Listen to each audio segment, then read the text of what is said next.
How do you view your life? As primarily a container or a conduit? Here's what I mean. I used this illustration in a weekend message recently, and it really resonated with people. A container's job is to hold things. It's designed to do that, to keep stuff. And many of us live life that way. When God pours good things into our lives, blessings, resources, gifts, time, energy, relationships, we start to think, man, I've got to hold on to this. I've got to guard it with my life. I've got to keep it protected at all costs. We lie awake at night worrying about it. We would do everything we could not to lose it. But others of us understand that we weren't designed to be containers. We were designed to be conduits. And a conduit has a very different job than a container. That word conduit actually means something that allows whatever pours into it to flow back out of it.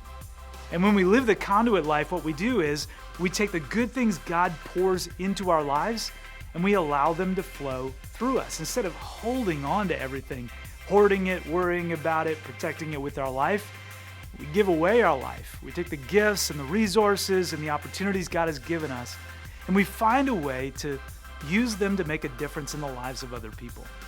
Well, it makes all the difference in what our lives eventually become. Because if you live the container life, here's what's going to happen over time. You'll become more and more miserable. We weren't designed just to keep. We were designed to give.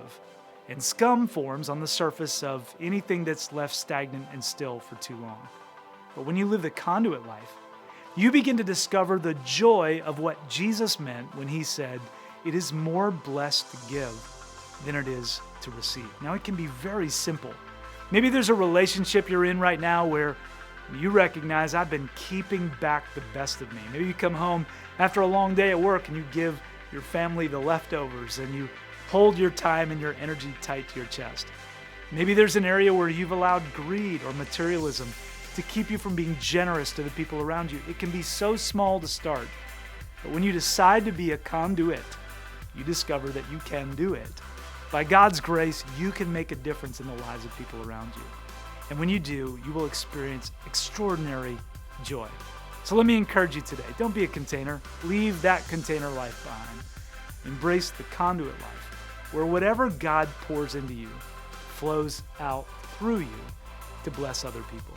If you'd like to hear more about this idea, you can find a message right here on our YouTube channel called Ready Equals Rewarded, when I talk about the differences between those two lives. But for now, have a great day and enjoy the journey.